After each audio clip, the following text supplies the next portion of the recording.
Boa noite a todos. Eu sou Lenival Dantas e eu vou estar fazendo umas considerações e alguns comentários sobre a sabedoria hiperbórea e sobre o livro O Mistério de Belicena Vilca. Não sem antes eu fazer alguns comentários de como é que eu vim parar na sabedoria hiperbórea, né? Tudo começou na época que eu era da igreja, né? Que eu ficava esperando, né, Jesus voltar. A gente ficava naquela expectativa de dizer que Jesus iria voltar. E a gente ficava, né, sempre esperando, né, Jesus está voltando, Jesus está voltando, Jesus está voltando, e depois a gente acaba descobrindo, né, que não vai haver um Salvador, que nós somos os salvadores que nós estávamos esperando. Então eu ingressei para o Espiritismo. O Allan Kardec, né, escreveu vários livros, o que é o Espiritismo, o Evangelho segundo o Espiritismo, o Livro dos Espíritos, o Livro dos Médiuns.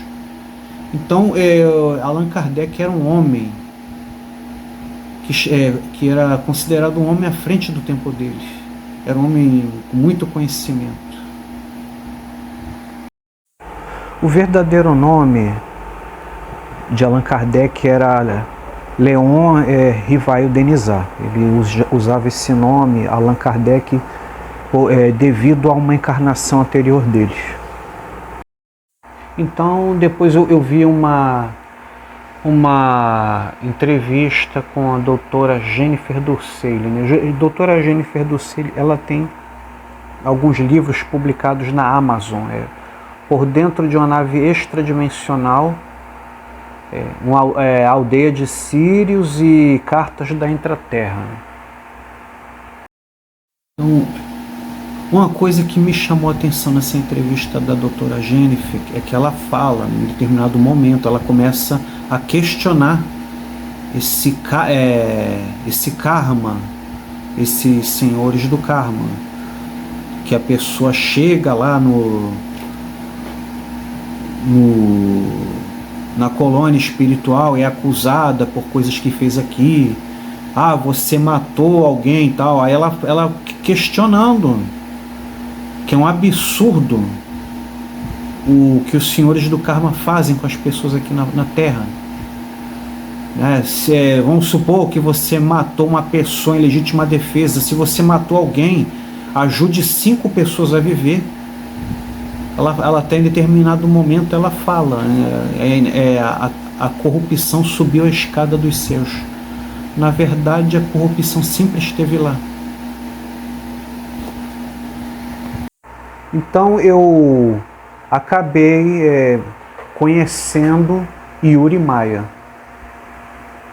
que inclusive o nome no canal dele no YouTube é Canabi Rami. Então foi através de Yuri Maia que eu acabei pela primeira vez escutando o termo Yaldabaoth pela primeira vez. Yuri Maia tem vários livros escritos: Horizonte dos Imortais,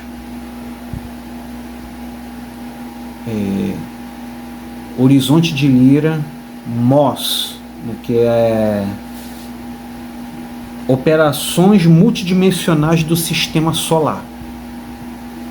Inclusive algumas coisas que são citadas nesse livro, MOS, algumas delas são citadas em lives do pessoal da Sabedoria Hiperbórea, e também no livro Mistério de Belicena Vilca.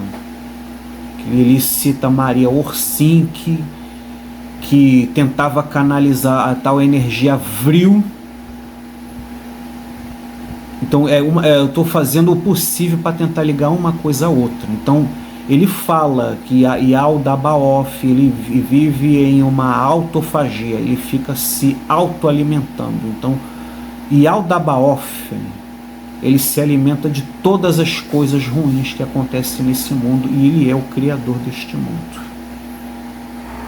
Então no decorrer desse meu vídeo vocês vão ver que algumas imagens que eu vou apresentar aqui são feitas por inteligência artificial. Por exemplo, eu cheguei na inteligência artificial e escrevi simplesmente Iyal Dabaoth e olha só o que a inteligência artificial deu para mim.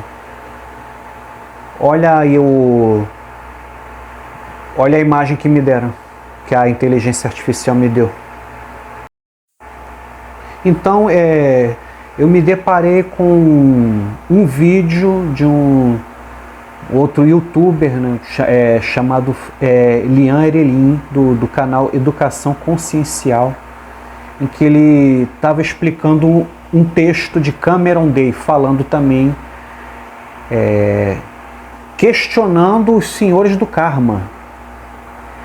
Ele falando, ele deu uma explanada que este negócio de karma, dos senhores do karma, esse negócio de reencarnação, é uma completa enganação. Gente, vocês podem estar reparando, tá aqui, eu estou levando alguns dias para fazer esse vídeo, tá? Até troquei de camisa.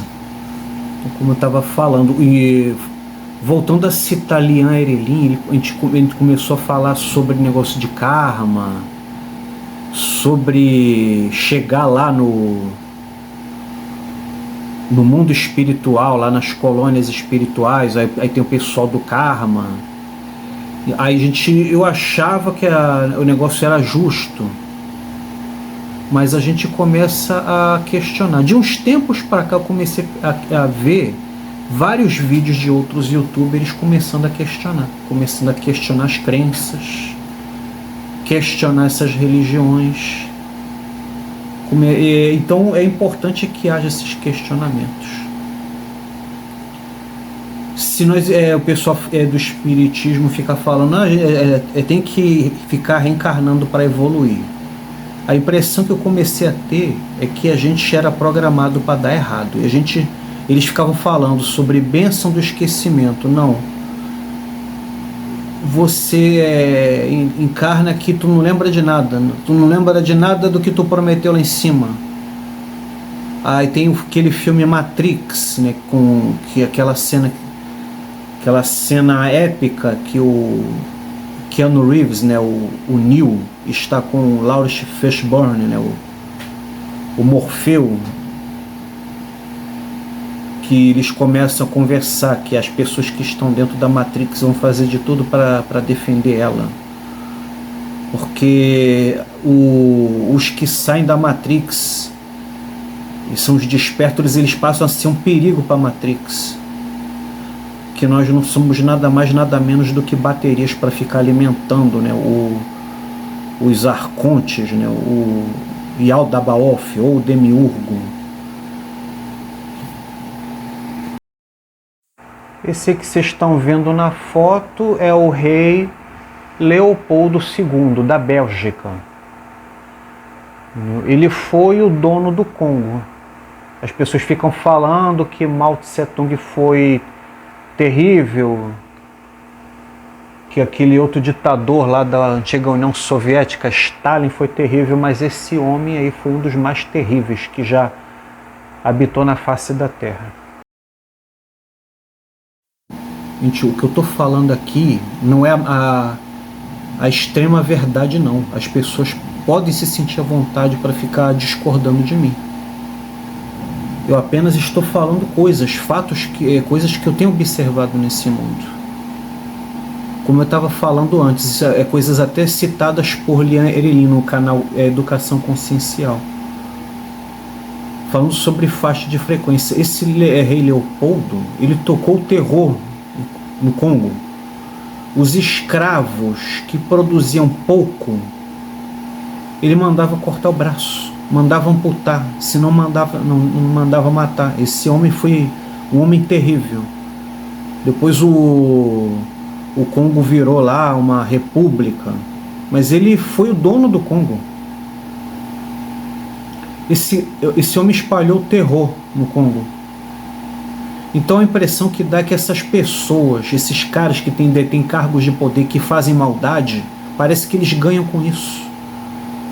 É necessário que haja esse terror, esse ódio, essa raiva para ficar alimentando o demiurgo. Então isso aqui não tem evolução nenhuma aqui não.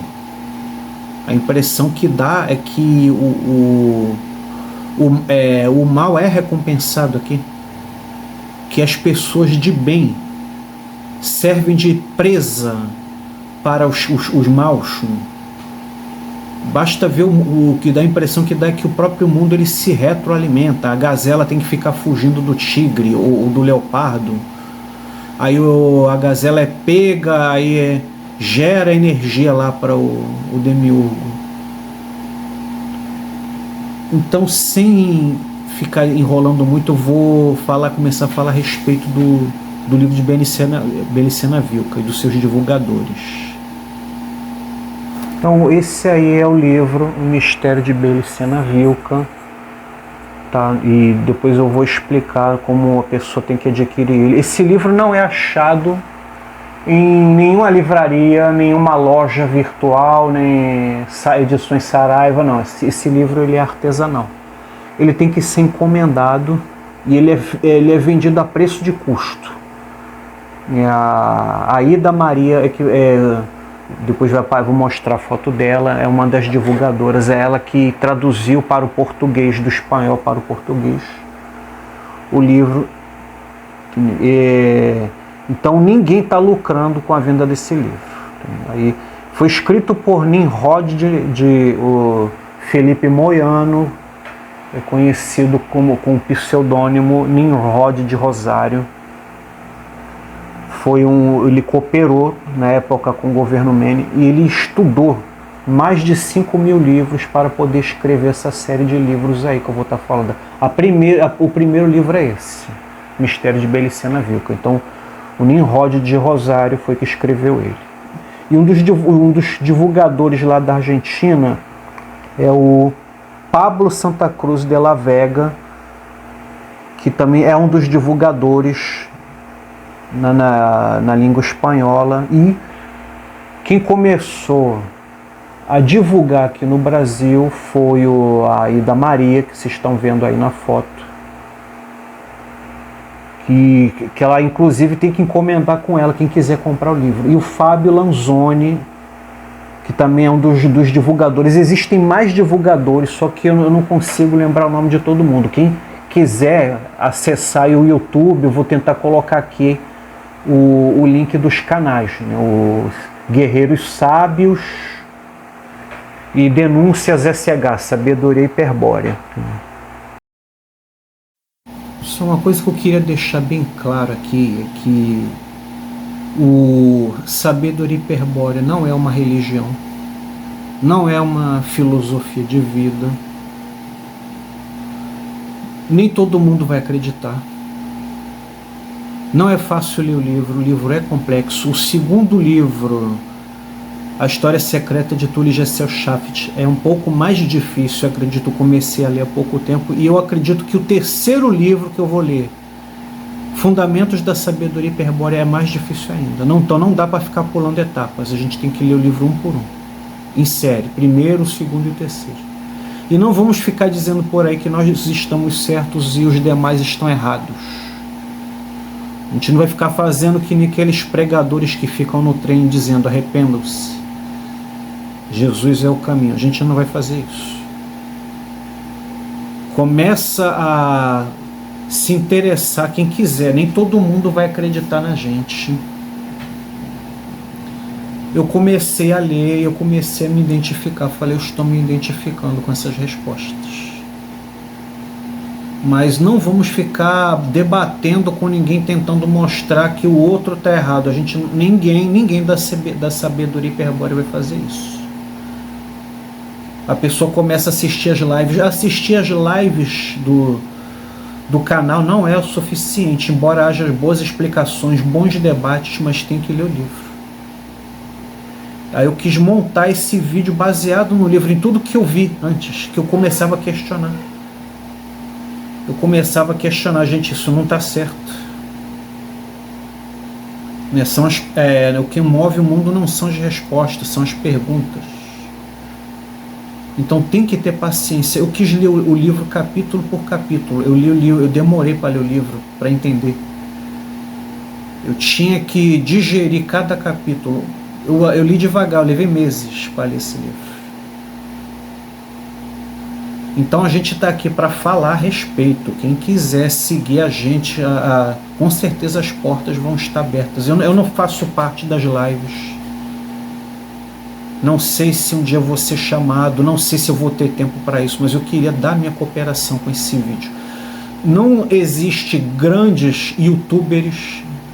A sabedoria hiperbórea não tem pastor, não tem padre, não tem mestre.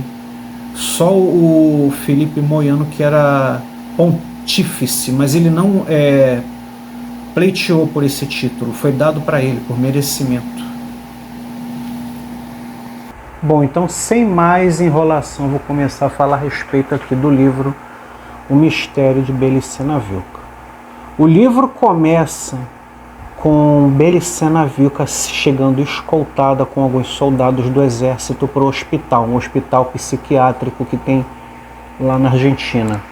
E ela é recebida pelo Dr. Arturo Signaggio, que fica impressionado com o comportamento dela. No caso, o Dr. Signaggio fica impressionado com a inteligência de Belicena Vilca. Embora ela tenha dito a idade dela, ele achou que ela parecia muito mais jovem e muito lúcida para estar em um hospital psiquiátrico. Então ele fica acompanhando ela, inclusive ela traduz o nome dele, né? Arturo Signaggio, né? Arturo, né?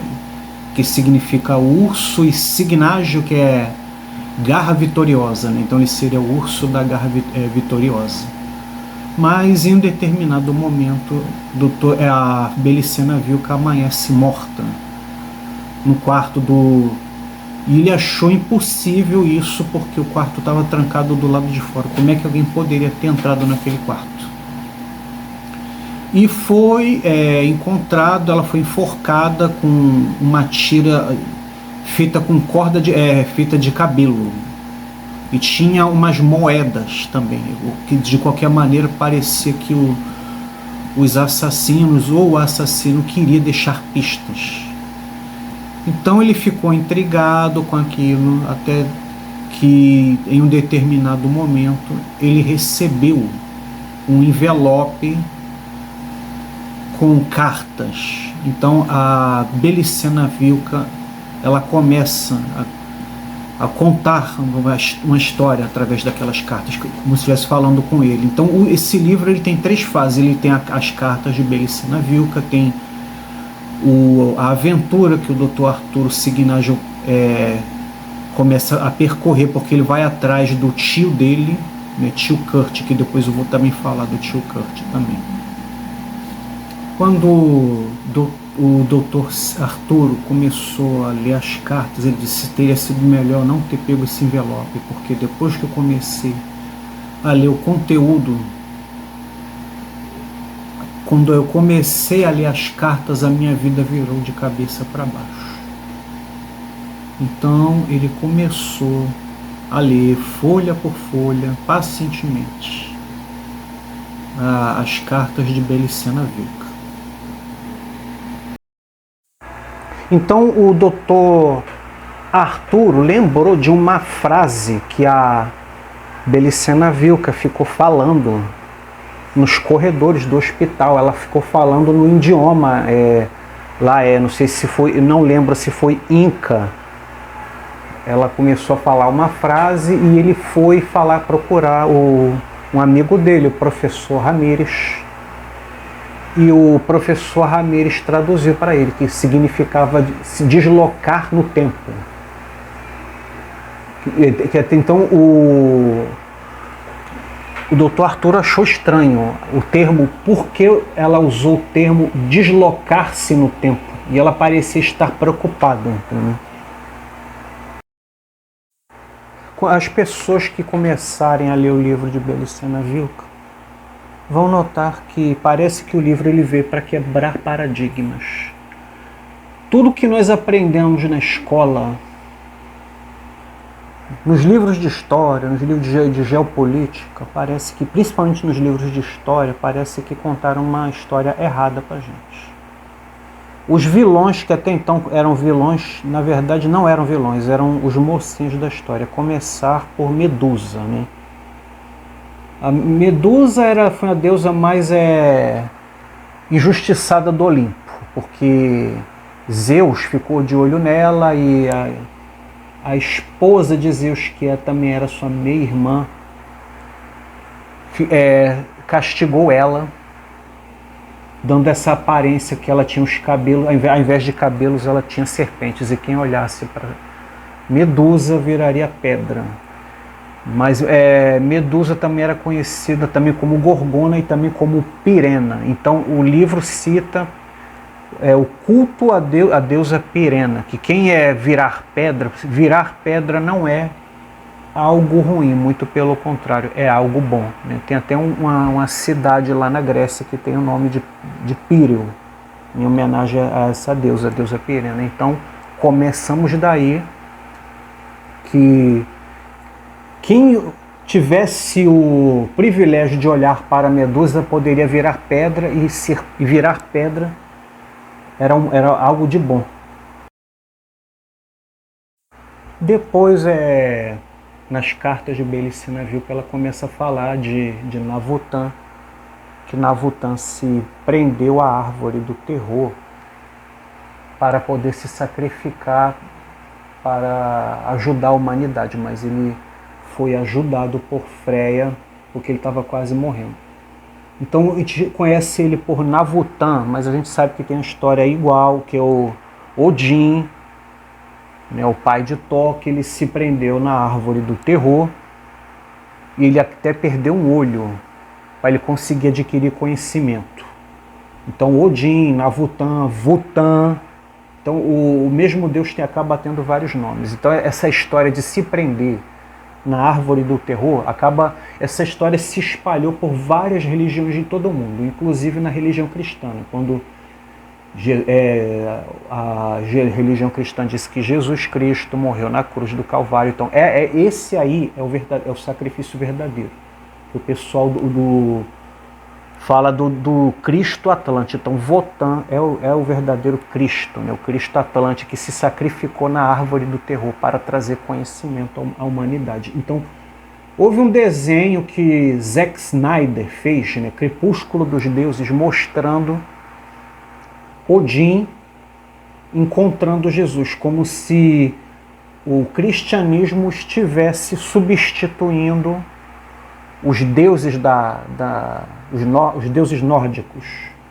Aí eles falam do Ragnarok, né, que vai ser o fim de todos os deuses. Então a gente está querendo dizer que a história que acontece é a batalha final, que essa batalha final é citada várias vezes no livro. E na batalha final,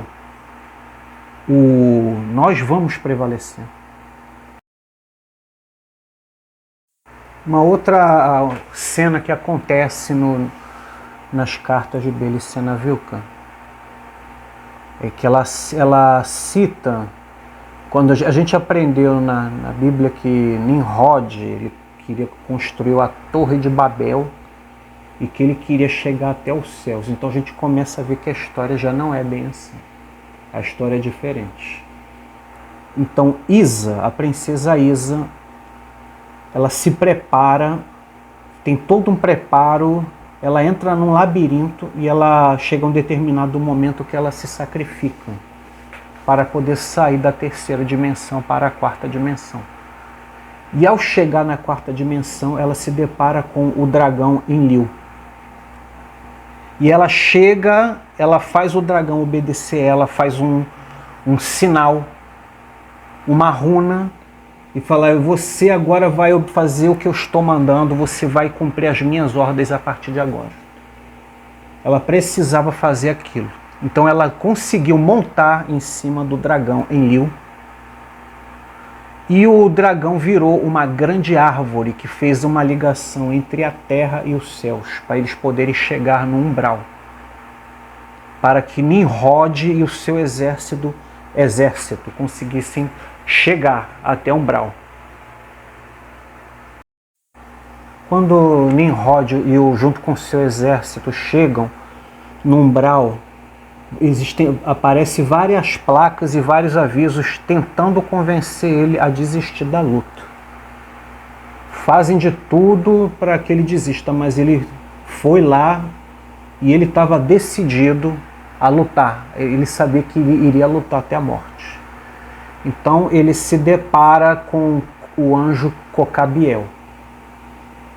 Mas eles foram praticamente dizimados. Então o Nimrod, ele lutou e conseguiu matar Cocabiel, mas existem outros seres lá que se esconderam porque estavam com medo de morrer na batalha. Mas ele, juntamente com seu exército, eles foram derrotados, por isso que ele é chamado de Nimrod, o derrotado. Mas ele consegue a luta, na luta, no último golpe, acabar com a vida de Cocabiel. Quer dizer, eles são imortais, mas a gente aprende que imortal não é sinônimo de invulnerável. Ele era imortal, mas ele foi atingido e foi morto naquele momento. Gente, não dá para eu contar todas as histórias que eu vi. Então eu tentei pegar as histórias que eu julguei mais importante para colocar aqui. As histórias que, no caso, me chamaram mais atenção. Porque pode ser que com esse vídeo que eu estou gravando, outras pessoas se interessem pelo assunto da sabedoria hiperbórea. Pode ser que muitas pessoas se interessem em ler o livro.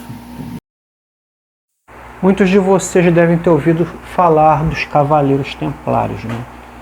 Os Cavaleiros Templários eram monges e também eram combatentes, né? E havia o grão-mestre, né?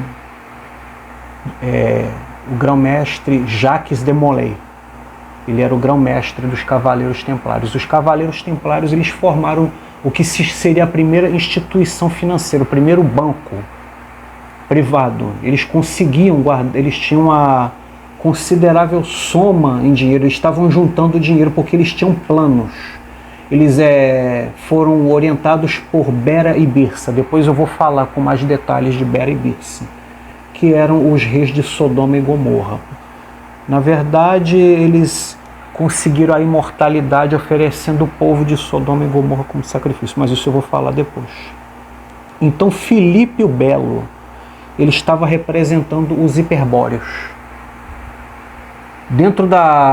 Ele fez o possível e com a ajuda do Papa Clemente V, ele conseguiu dissolver os Cavaleiros Templários. Então ele é mais um que era apontado como vilão, mas ele não era vilão. Disseram que ele queria pegar o dinheiro dos Cavaleiros Templários, que queria se tornar um Cavaleiro Templário também, mas isso é mentira. Então ele conseguiu dissolver os Cavaleiros Templários, que se espalharam por todo o mundo e acabaram mudando o nome para Cavaleiros de Cristo. Mas isso tudo com a orientação do Capitão Kiev. Ele vai fazer várias aparições no decorrer do livro, da história do livro. O Capitão Kiev, ele vem de Vênus e ele orienta os hiperbóreos no decorrer do tempo. Uma certa vez eu devo ter visto isso em algum vídeo do YouTube, um padre celebrando uma missa, fazendo uma oração para Lúcifer. Porque Lúcifer é mais um que foi apontado como vilão. Então, Lúcifer, na verdade, ele queria mostrar a verdade, tanto que o padre começa a falar: ó poderoso Lúcifer, nos mostra o caminho, porque dentro da Igreja Católica, porque esses dogmas todos foram criados por Bera e Birsa, esse negócio de que o pessoal fica fazendo lá a oração lá então existem um segmento ainda que pequeno, dentro da Igreja Católica dos hiperbóreos, que eles queriam reverenciar Lúcifer. Lúcifer significa o portador da luz. Então, ao invés da gente falar Jesus Cristo, a gente fala Christus Lúcifer. Então o Votan, Navutan, Odin, Christus Lúcifer, que ele morreu se sacrificou na árvore do terror para tentar trazer a verdade para a gente. Então, no meu entender, né, Adão e Eva estavam no paraíso e eles eram dois robôs inocentes, até que veio Lúcifer, né, e falou que se comeres do fruto da árvore não morrereis. Então, essa história que é contada na Bíblia, ela infelizmente nos contaram meias verdades. E uma meia verdade não é a verdade, é um engano. Eles não contam a verdade para a gente. Ainda nas cartas de Belicena Vilca, ela fala a respeito da alegoria do prisioneiro. Conta a história de um jovem que foi preso injustamente por um crime que ele não cometeu. Ele está numa cela e, de repente, ele começa a escutar algumas pessoas cantando uma música na linguagem pátria dele. Por quê? Para que nem os carcereiros, nem ninguém que esteja lá do presídio consiga entender o que eles estão cantando. Então eles começam a cantar, e na letra da música eles falam que a chave está dentro da cela, está em algum compartimento secreto, está em alguma argola.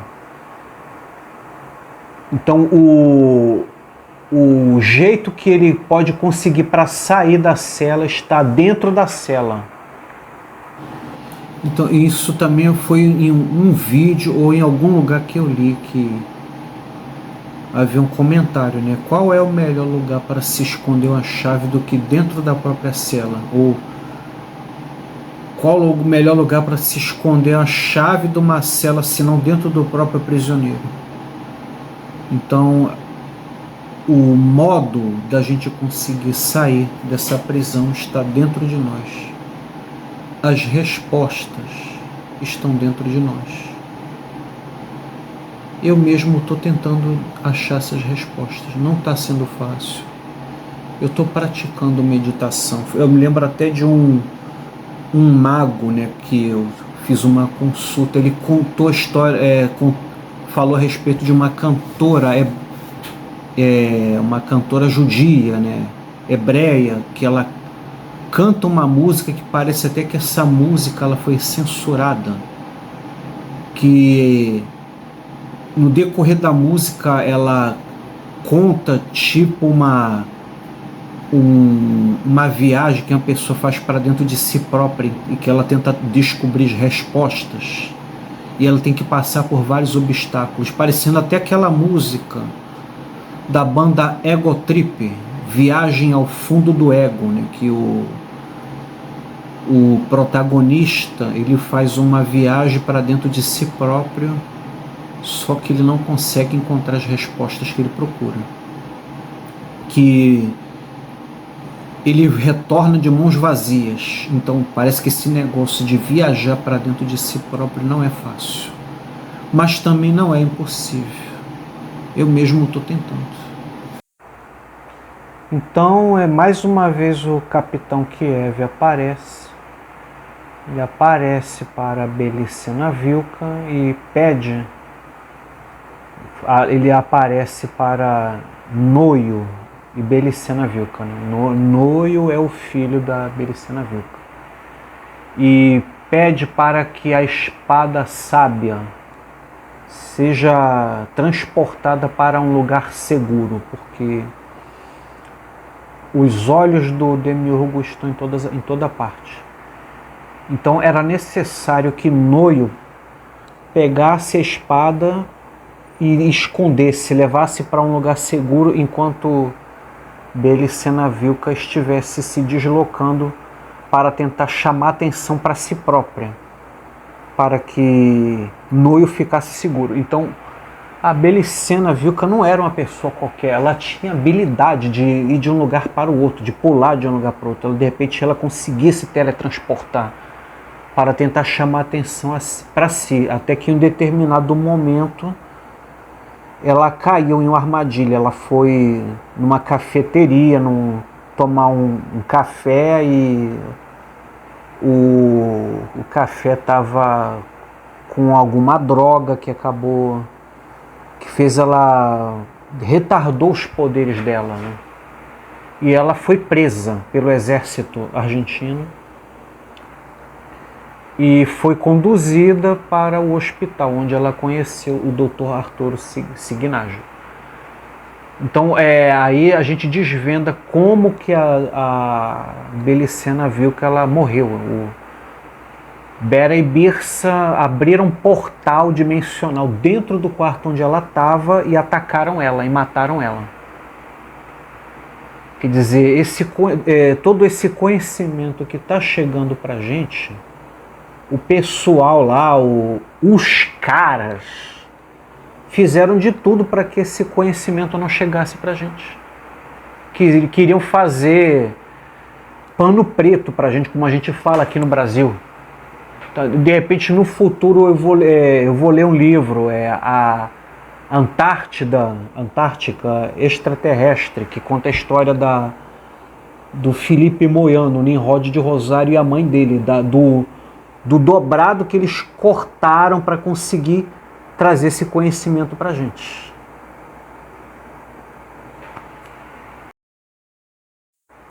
No final das cartas, a Belicena Vilca pede para que o Dr. Arturo Signágio tente localizar o seu filho, o Noio.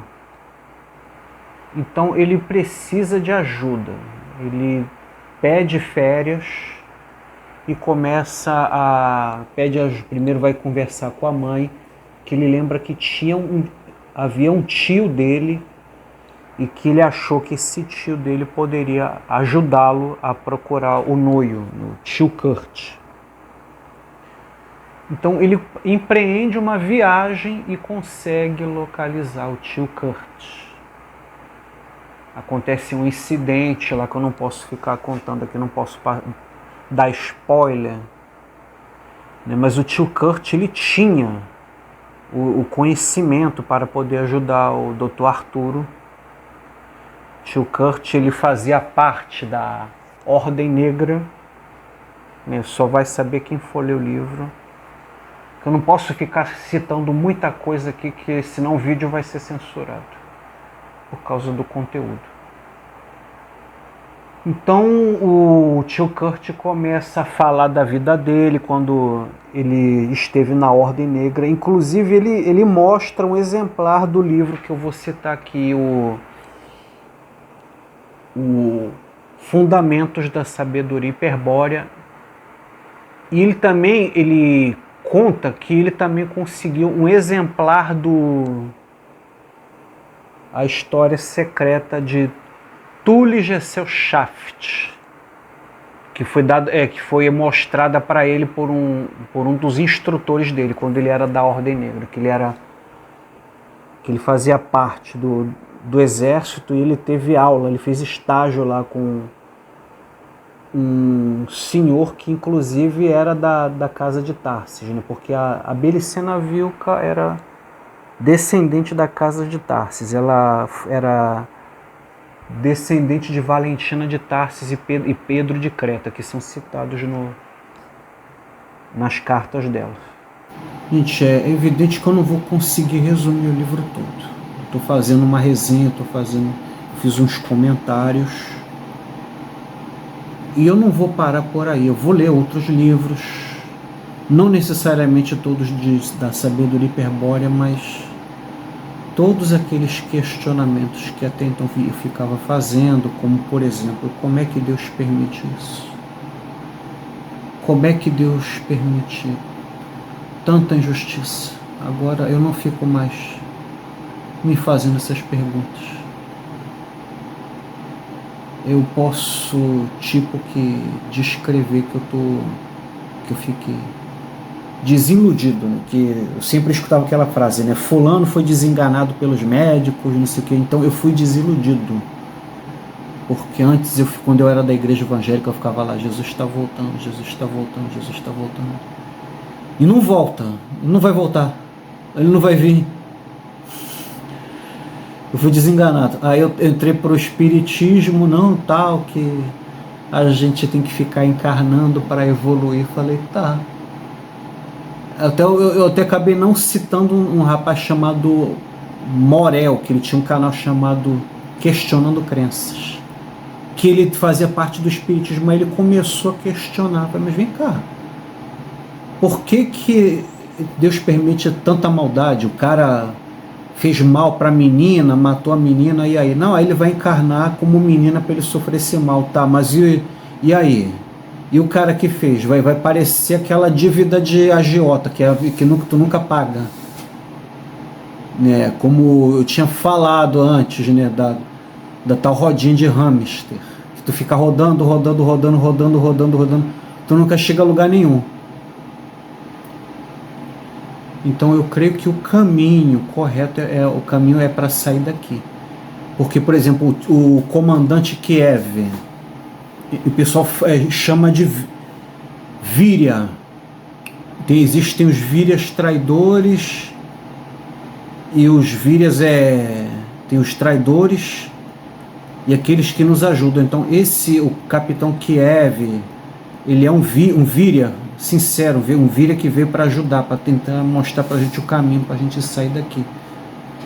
Porque já houve vários vídeos que eu vi que o pessoal considera o planeta Terra, planeta escola, planeta hospital, mas é planeta prisão, planeta castigo. E quem vem para cá não consegue evoluir. Isso aqui não é para a pessoa evoluir, para a pessoa ficar atrasado. Então aquela alegoria do prisioneiro, que o pessoal fica cantando lá uma música para dizer que a chave está dentro de um compartimento secreto, está lá dentro da cela. Eles fazem papel dos vírias que vieram para ajudar a gente. Então o Nimrod de Rosário é um víria que veio para ajudar a gente, a mãe dele. Maria Helena ainda não decorei o nome dela ainda. Então tanto o Nimrod de Rosário quanto a Maria, o Nimrod ele penou para trazer esse conhecimento para a gente. Então vamos aproveitar isso. Então eu estou sendo mais um que está aqui cooperando para ajudar. Entendeu? Eu não tenho nem 150 seguidores no meu canal, mas eu estou cooperando aqui. Eu estou dando a minha parte. Eu agradeço para você que ficou assistindo até agora. Tá? Deixa um like aí e muito obrigado.